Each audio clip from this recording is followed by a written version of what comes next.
Out here looking around the garden, got a lot of things happening. A little bit of rain this week. Got some, gonna have some weeds coming up. Really down to a lot of hand pulling and working close along the plants. Right here's our peas.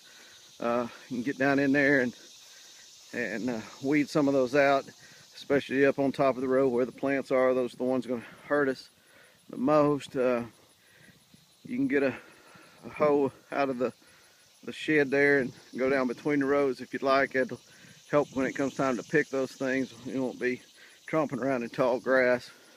Same kind of things up here. These are our squash and our winter squash and some pumpkins and some other squash varieties that are out here, and they're coming along well, but there'll be some grass growing up in them. Tide, all that in between, we're not too worried about. We're going to let them grow out across most of that, unless they're just really gets out of hand. So just keep an eye on some of that right up there tight against the plants. May have to hand pull them, and that kind of thing. Also on up here, you'll see some other squash varieties that we've got going. Same thing in there. They're really tight. Get in here and you can hand pull some of these weeds.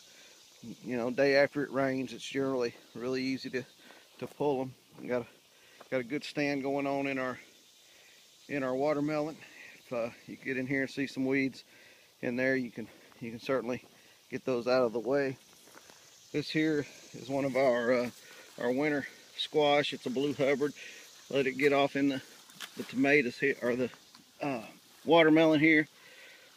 Looks like I'm not going to be able to get it out. He's already really put tentacles around it. Don't want to do any of that damage. So, but if you're in here and you see some of these squash like this growing off, and you can get them to move without too much difficulty and tearing them up, you can kind of rearrange them into some of the gaps and help them out that way. Come on down to the garden, work around in the dirt a little.